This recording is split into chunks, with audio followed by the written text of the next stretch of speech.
What is going on, everybody? And I hope we're doing really well. This is a Friday night video before the promos, so excuse me because the squad is going to be a little bit different.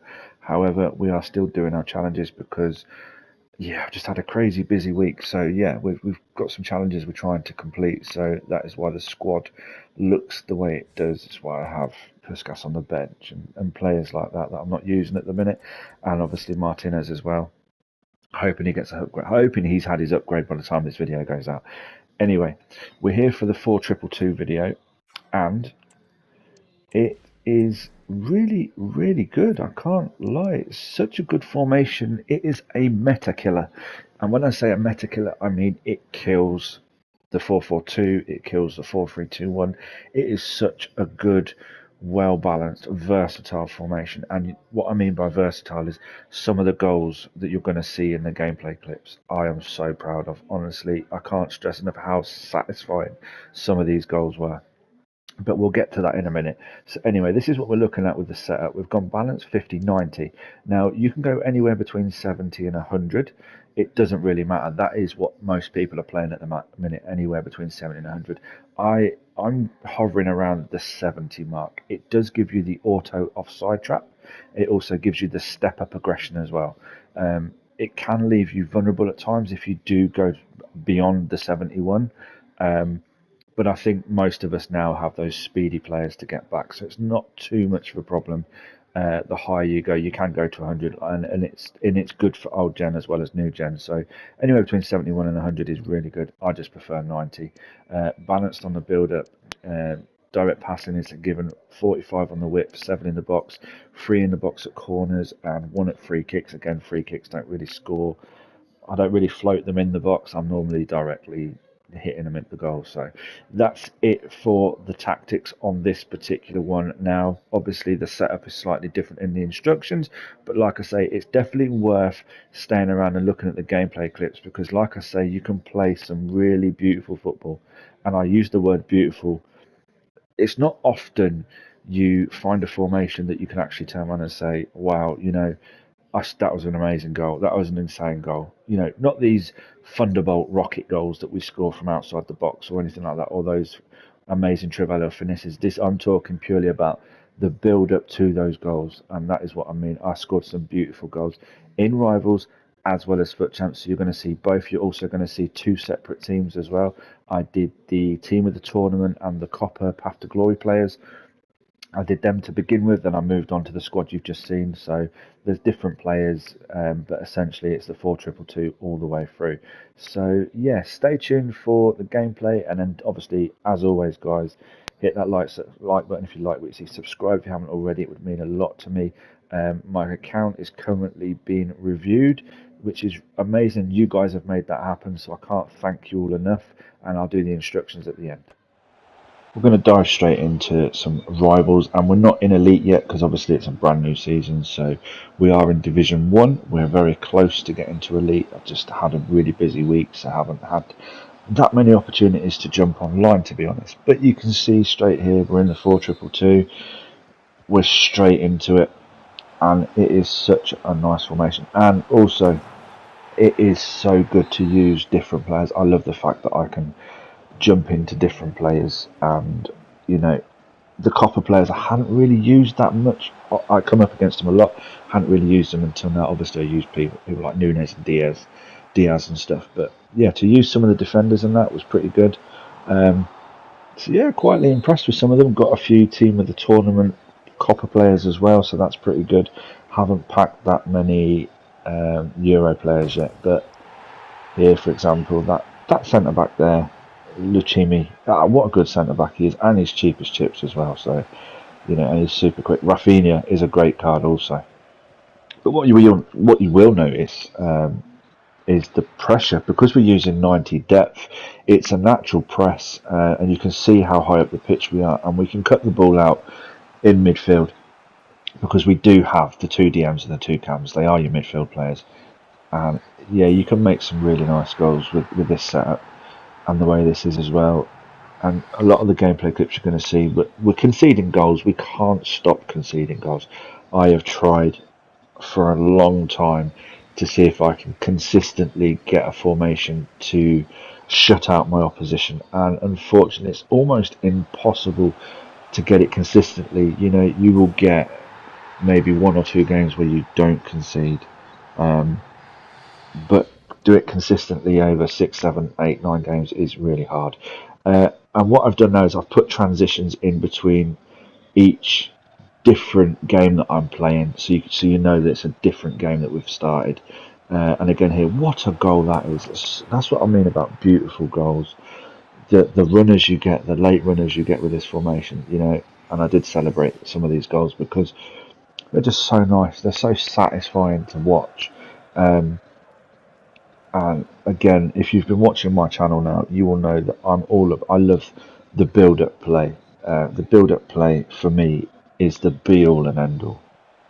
Yeah, I'm not sure why, but for me, yeah, I just love the build-up play to some of these goals. I don't mind scoring the tap-in. I don't mind scoring the sweaty goals, but yeah, I prefer the build-up play. And then you can see here we start off this game in the Rivals 1-0 down quite early on. I can't remember if it was a kick-off goal or not. I think it might have been.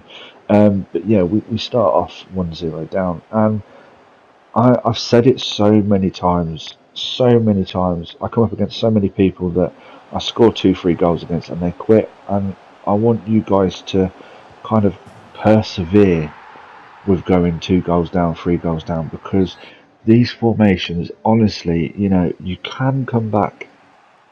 You know, even if you don't use this formation from the very start, or any of my formations or tactics from the very start, having them in your slots, having them as a backup for your own formation, for example, honestly, it makes such a difference. You've got to try switching it up. You've got to try changing formations in game. Like the pressure there, he couldn't get out of his own half. You know. So yeah, I just have some of these in your slots. That should have been a free kick, and it wasn't even. The referee didn't even flag it. Crazy. Yeah. So like I say, have some of these in your slots ready. And yeah, try and persevere, because that's where those extra wins will come from eventually, is from comebacks. I've been in situations where I've been 3-0 down and my opponent's come back and beaten me 4-3, 5-3. It's crazy how the game plays at times. It really is. And it doesn't matter how lucky my goals are or anything like that. You can come back, you know. It's doable. And like here, the counter-attacking is amazing as well. You'll see from here, from my own box to running forward, using a bit of skill, using the double sprint, and boom, you get your goal. I mean, 2-1 down to 2-2. Perseverance is the key. And I do lose games. I do lose a lot of games. I'm not perfect here, 3-2. I'm not a pro. I'm never going to claim to go 100-0 or anything like that. I'm probably 120, something stupid like that, 125.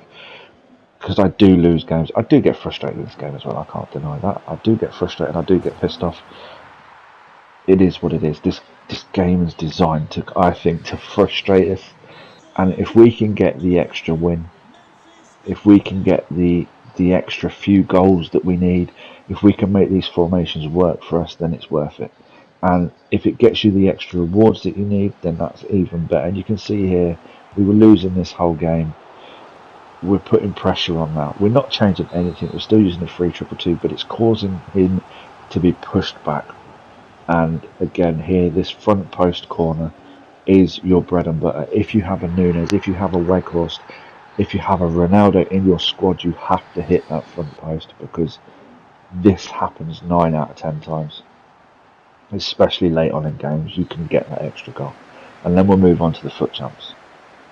Obviously, foot jumps is where it's at. It's where we want this to work the most, in my opinion, because it's where we get the kind of better rewards, or we did.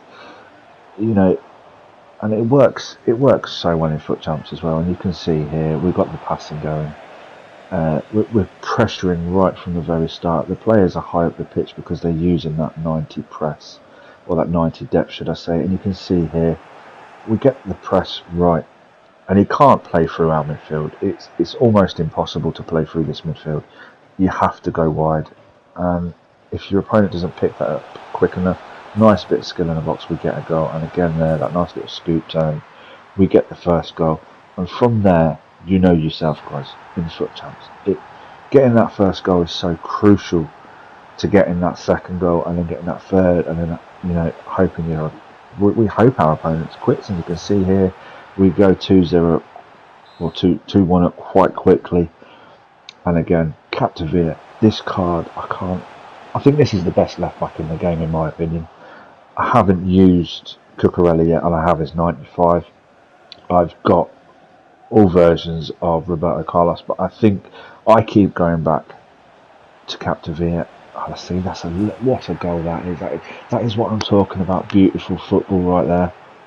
From back to front, it's just good. And again here, you can squeeze. You can see how high up we're squeezing, and it just takes that one misplaced pass from your opponent, and you do that, and that is where that depth comes into play.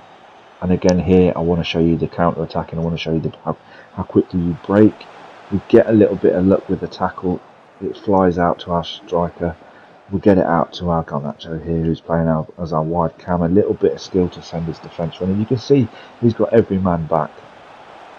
But again, we make that little bit of space. We get a little bit of luck with the goal here. And yeah, now we'll jump straight into the instructions. So we'll start with the keeper as always. Comes for crosses, sweeper, keeper. The two centre backs, you're just leaving them alone. Do not touch them. The left back and right back, as always, stay back while attacking and overlap. We changed them to attacking fullbacks in game if we need to. We can't do it the opposite way around, hence why we do it always on stay back to begin with. Pedri, who is my box-to-box, he is on cut passing lanes and cover centre. He is box-to-box. I'm more holding player. I'm using DePaul. He's not really a holding player, but I like his stats. And he's cut passing lanes, stay back, cover centre. Then we go out to the cams or the wide players. Now, in this position, you can use cams if you want to. I prefer wingers because they're slightly quicker and they tend to get backwards and forwards a little bit more than cams, if you know what I mean. So you can use cams in those positions. I just prefer wingers, hence why, you know, my starting formation is the 4-2-4. So yeah, the wide players are on balance, getting the box crosses. Without the getting the box crosses, they tend to just sit and not do much. I don't need them to come back on defence because my left back and right back on stay back. Naturally, they'll do that anyway, and obviously you can trigger it with the L1, R1 button if you want them to come short or go long. And then the two strikers stay central and get in behind. That is pretty much it. It defends in a 4-4-2, and we all know how much we love to defend in a 4-4-2, and it attacks in a 4-2-2. What you'll find is as well is the two wide players, they kind of tuck in a little bit more, so they're sitting in between the striker and the CDM, if you like. So that's where they kind of sit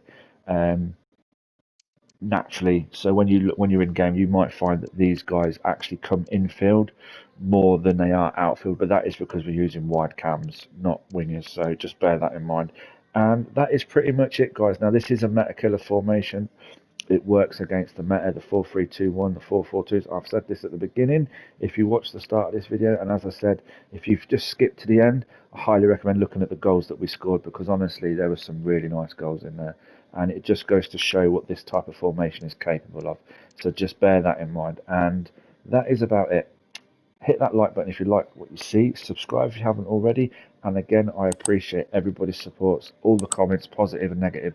You know, I take it all and I listen to what people have to say, you know, and I try to respond to everybody. So yeah, can't thank you guys enough for supporting this channel. And until next time, everybody take care and look after themselves.